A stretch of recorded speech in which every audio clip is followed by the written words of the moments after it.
Hai, Assalamualaikum dan salam sejahtera guys. Oke, kembali lagi bersama saya di MAZ Blog. Agak lama saya tidak buat konten.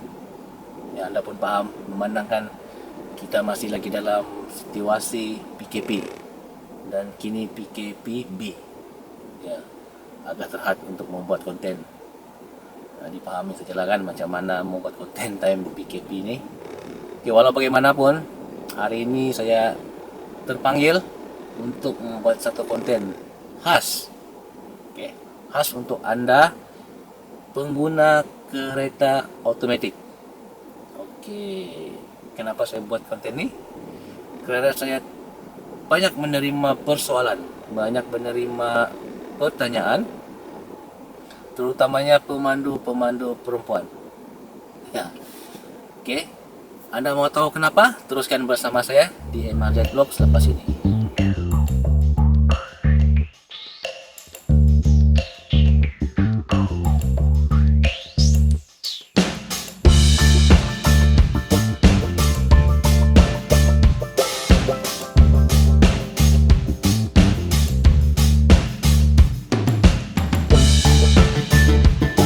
Ya, kembali lagi bersama saya di MRZ Vlog.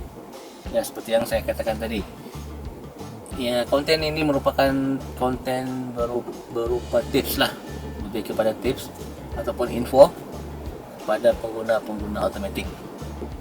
Oke, tips ini lebih kepada pemandu perempuan lah, yang saya pikir pemandu-pemandu perempuan di luar itu harus tonton video ini sampai habis. Oke, apa yang saya ingin katakan pada konten kali ini ialah merupakan kendaraan otomatis. Oke, kendaraan otomatis yang mana banyak saja persoalan, pertanyaan, keluhan. Alah, saya pakai kendaraan otomatis tapi kuat kan naik bukit. Oke, memang banyak. Sebilangannya pun juga terdiri daripada pemandu-pemandu lelaki lah sebenarnya.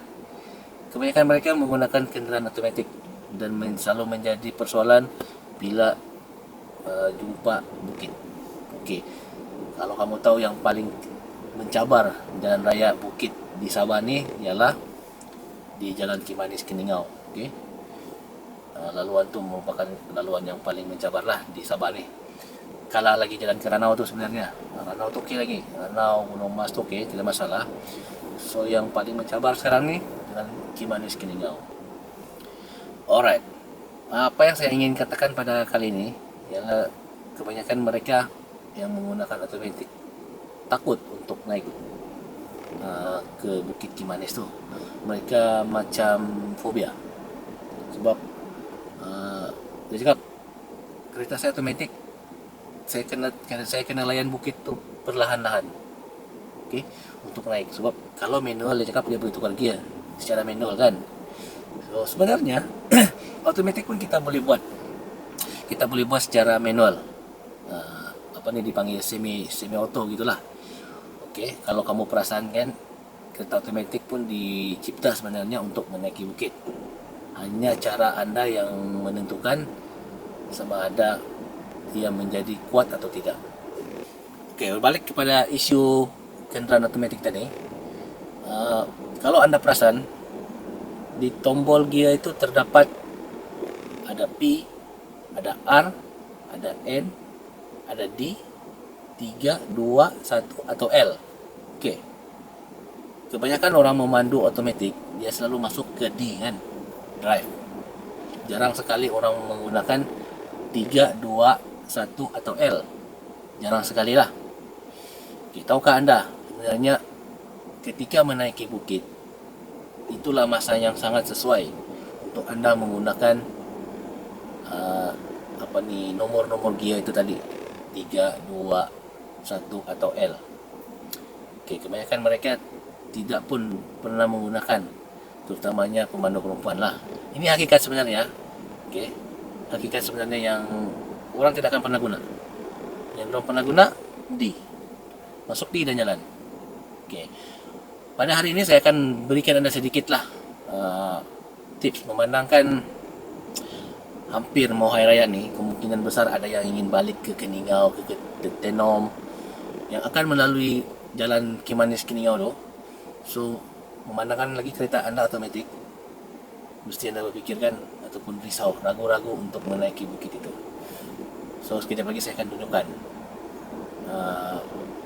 tunjukkan sedikitlah cara untuk penggunaan kereta otomatik ni. Okey, ini yang saya gunakan sekarang ni adalah kereta Pro 2 Myvi model baru. So kalau kamu perasan yang saya katakan tadi, di sini yang untuk kereta saya ini dia ada P, ada R, ada N, ada D, ada 3 dan 2. Okey, ada setengah kereta dia ada lagi di bawah 1 atau L. Okey, so itu bergantung kepada kereta Anda lah, jenis kereta Anda. Okey, so yang ini saya akan tunjukkan Anda. Kebanyakan orang akan menggunakan untuk memandu dalam keadaan D. Nih, D4. Maksudnya D4 ini kalau macam kereta ini dia mempunyai 4 speed. 1, 2, 3 dan 4. So, ketika Anda sedang mendaki bukit sebenarnya, untuk permulaan Anda perlu memasuki D4. Okey, D4. Dan apabila separuh daripada perjalanan itu, Anda sebenarnya tidak perlu lagi hold gear ini ke D4. Anda boleh saja terus masuk ke 3. Okey, ke 3. Dan ketika ini sebenarnya gear ini hanya mencapai maksimum kepada gear ketiga dan dia tidak akan bertukar lagi kepada gear keempat. Okey. Dan di waktu inilah sebenarnya Anda boleh menjadikan kereta otomatik ini menjadi seperti manual. Okey. Dan apabila satu tahap Anda mencapai satu bukit yang agak curam untuk mendaki, sebenarnya Anda boleh lagi masukkan ke 2. Okey, untuk gearbox ini sebenarnya dia 2 ni dia akan turun ke gear 1 secara otomatik lah. Yang ini tidak boleh buat macam mana pun kan. So ada setengah kereta dia boleh turun lagi ke 1. So yang pada bagian ini sebenarnya ketika Anda sedang mendaki bukit yang sangat curam ataupun seleko bukit yang curam, so Anda akan masuk ke gear 2. Dan apabila Anda mendapati tahap RPM kereta Anda sudah pun tinggi, Anda boleh masukkan lagi ke gear 3 di sini. So pada ketika ini hanya gear 2 dan gear 3 yang berfungsi, bergantung kepada keadaan jalan bukit yang Anda daki. Dia sama juga seperti Anda menggunakan gear manual. Pada satu tahap Anda perlu memasukkan gear 3, gear 2 untuk mendaki bukit. Okey, itu dia tadi apa yang saya tunjukkan kepada Anda, sedikit info penggunaan gear otomatik yang dijadikan secara manual. Okey, untuk mendaki bukit. So saya harap Anda di luar itu, terutamanya pemandu perempuan, jangan risau lagi lah. Okey, alah kereta saya otomatik lah, boleh ke saya naik bukit? Boleh sebenarnya, sebab untuk makluman Anda saya pun menggunakan otomatik dan kereta yang satu lagi pun otomatik. So memang tiada masalah lah untuk mendaki bukit, terutamanya di Jalan Kimanis, Keningau. So Anda perlu menggunakan otomatik gear itu, gunakan sepenuhnya. Itulah sebabnya kejuruteraan automobil mencipta otomatik ni ada nomor 3, ada nomor 2, ada 1, ada L. Itulah tujuan sebenarnya. Bukan suka-suka dorang buat bagi cantik-cantik. Itulah tujuannya. Tapi walau bagaimanapun,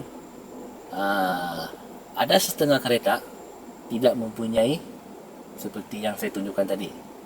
Okay, so itu Anda akan ambil maklum. Tapi berbalik kepada otomatik yang lain, yang kebanyakan dia masih menggunakan nomor-nomor gear itu, yang itu Anda tidak ada masalah. Anda tidak ada masalah untuk membuat pilihan secara manual. Okey, terutamanya mendaki bukit. Okey, saya harap Anda di luar sana gunakanlah automatic gear itu sebaik mungkin. Okey, ketika mendaki bukit tukar. Okey, tidak ada masalah, jangan risau. Tidak ada masalah kerosakan gearbox. Memang itulah benda itu dicipta sebenarnya. Dan sebenarnya selain untuk mendaki bukit, ketika memotong kenderaan lain pun Anda boleh sebenarnya menggunakan konsep inilah. Tujuannya supaya kereta Anda cepat respon untuk membuat pemotongan, memotong kereta orang. Sebab kadang-kadang kalau kita menggunakan D-drive, kita kena tekan lebih sikit. Kita punya pedal minyak tu, baru gear tu akan turun ke nombor 3 kan.